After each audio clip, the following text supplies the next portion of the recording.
Aujourd'hui dans le Bitcoin, leading crypto wallet MetaMask reveals it collects user data, faces backlash from community. En gros, il collecte les données des users et également leur adresse IP. C'est pas marqué là, mais il y a également l'adresse IP qui est prise en compte. Et ça a pas mal réagi sur Twitter hier. Ici au de Twitter, on a Jean-Michel le Boomer qui a réagi. Non, mais il y a un moment, faut arrêter. Les seuls qui ont peur qu'on collecte leurs données sont ceux qui n'ont pas les couilles propres. Faut arrêter de FUD. Cher Jean-Michel, j'en connais un qui sera totalement d'accord avec toi. Si on n'a rien à cacher, il ne faut pas avoir peur. On va commencer par une chose très intéressante en semaine-ly, puisque là on peut voir combien de temps les EMA n'ont pas été testés. Désolé, excusez-moi, petit cut pour dire bravo au gagnant du dernier giveaway. Le prochain, ça sera lundi. Ici en 2013 par exemple, regardez, EMA 20 pas testé durant 168 jours avant de faire un retournement drastique sur pas mal de semaines. On dirait que c'est très court, mais là c'est entre lundi, avril et plus ou moins juillet, donc il y a pas mal de mois qui passent ici entre le top et le bottom. En 2018, c'était durant 210 jours avant de faire un retournement drastique. Ensuite, on l'a testé de manière boule, enfin pas testé de manière boule pendant 175 jours. Ensuite, en 2020, c'était 252 jours, c'était un nouveau record ici. Et là, ça fait 224. Qu'est-ce que tout ce bordel signifie? C'est plutôt simple. Quand on teste ici les MA20 à nouveau, c'est une très bonne occasion pour prendre ses profits si c'est bullish. Tout comme ici, c'est une très bonne occasion pour acheter si c'est bearish. Là également prendre ses profits c'est bullish, là également prendre ses profits c'est bullish. Et là pour l'instant on l'a toujours pas testé, donc si on reteste cet EMA 20 ici, autour des pour l'instant 21 105, ce qui est très élevé, eh bien ça serait très intéressant en tout cas historiquement pour investir sur long terme alors qu'on est beaucoup plus bas. Là on est sur du 16 500 plus ou moins. Et selon ce graphe, c'est intéressant d'investir si on teste les 20 000. Ça, c'est une stratégie comme une autre, mais je vous rappelle que pour DCA, il n'y a pas de prix. Tous les prix sont bons pour DCA, notamment du 16 000. En couleur LGBT, on a le Bitcoin RIS, c'est un mélange de tous les indicateurs. Donc, c'est vraiment la tolérance des indicateurs, le vivre ensemble des indicateurs, RSI, VMC, tout ce que vous voulez. Et actuellement, tous les indicateurs sont également très en survente. En général, niveau backtest, c'est plutôt bullish et plus c'est rouge, plus c'est dangereux, donc plus il faut prendre ses profits. Aujourd'hui sur le Bitcoin, on a enfin breakout de cette grosse résistance rouge. Est-ce que je privilégie ce scénario où ça pump directement to the moon ou bien ce scénario où on va un peu en mode range jusqu'à la prochaine résistance? Personnellement, je suis plus sur ce scénario-là. Vous verrez quelques minutes plus tard pourquoi. Également sur le RSI, on a breakout de cette résistance. J'aurais préféré un breakout un peu plus dense comme ça.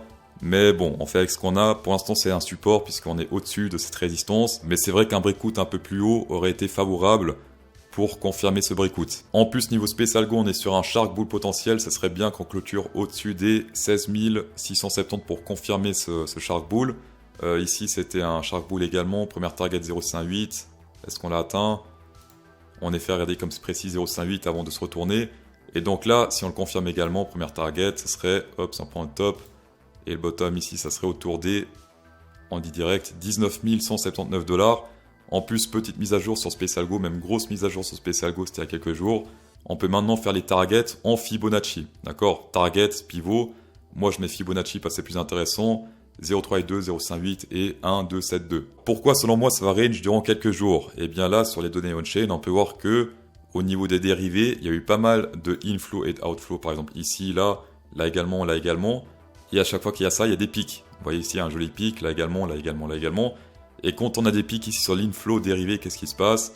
Eh bien, pas mal de range pendant pas mal de jours. Là également, on s'est pété la gueule. Petit pic, pas mal de range. Là également, petit pic, pas mal de range pendant pas mal de jours. Là, on a nouveau un pic qui vient d'arriver, donc ça risque de ranger pendant quelques jours. Moins que durant ce range-là, mais quand même quelques jours, donc peut-être 3-4 jours, peut-être même 5. Bitcoin en 4 hour candle, on a confirmé un crab bat combiné, première target Fibonacci atteinte, ça se passe autour des 0,58, 16 520, donc là c'est la première target, on a une deuxième target un peu plus haut, donc c'est le top de ce crab, et on a également une troisième target un peu plus ambitieuse, qui est ici autour des 17 725. Alors attention, target 1 la plus probable, ensuite on met le stop loss sur le prix d'entrée. Pour Space Algo, on n'oublie pas qu'il y a l'offre Black Friday jusqu'à ce soir, sauf erreur, Black Friday, voilà. Magnifique. Alors, au niveau des supports résistance, on a pété cette résistance-là. Hop, pour l'instant, on la reteste. Est-ce que c'est bullish, est-ce que c'est bearish? Eh bien, sur le RSI, comme on peut le voir ici, malheureusement, on n'a toujours pas pété. Grosse résistance ici qu'on se fait rejeter.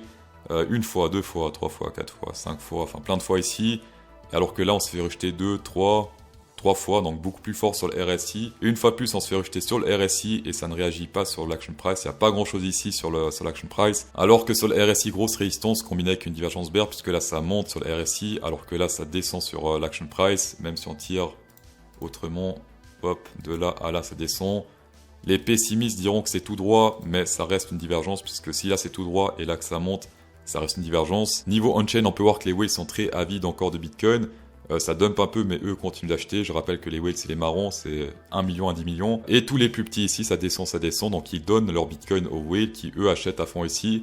On peut même voir qu'il y a un gros mur ici qui vient de disparaître durant les dernières heures. Un gros mur baissier qui a disparu. Grâce à mes partenaires au vent description, vous pouvez checker jusqu'à 34 663 $, uniquement pour les traders expérimentés.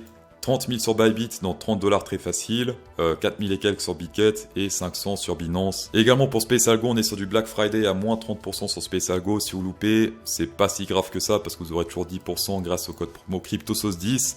Également tapé dedans et c'est également payable en crypto. On va passer au vendre Ethereum, gros support historique diagonal en logarithmique puisqu'ici gros rouge à la baisse, gros rouge à la hausse. Et là pour l'instant on reteste ce niveau. Ce niveau on l'a pas encore retesté durant la FOMO ça a déjà commencé ce truc là. Le merge, voilà. Durant le merge, on n'a pas testé support, par contre on a testé le 0.382 et on teste également le même niveau actuellement, 0.382.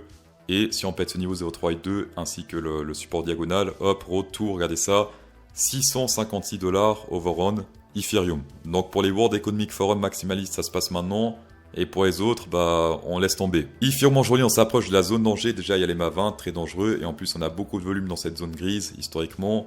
Donc là, très difficile à péter. Si on pète cette zone, gros signe de force bull. Mais tant qu'on se fait rejeter à la baisse, enfin tant qu'on ne le pète pas, pour moi, c'est que des pays foirés à la hausse. Également sur le RSI, on teste une grosse résistance diagonale combinée avec une divergence bear, puisque là, ça monte alors que là, ça descend. Confirmé si on ravale une bougie bleue, c'est-à-dire celle-ci, si on clôture légèrement plus bas que 1183, et bien divergence bear confirmée pour aller toujours plus bas sur le Ethereum et se faire rejeter par cette résistance. Sur le SP500, on va suivre ça de très près, puisque là pour l'instant on est toujours dans cette zone danger Fibonacci, on se fait rejeter une fois.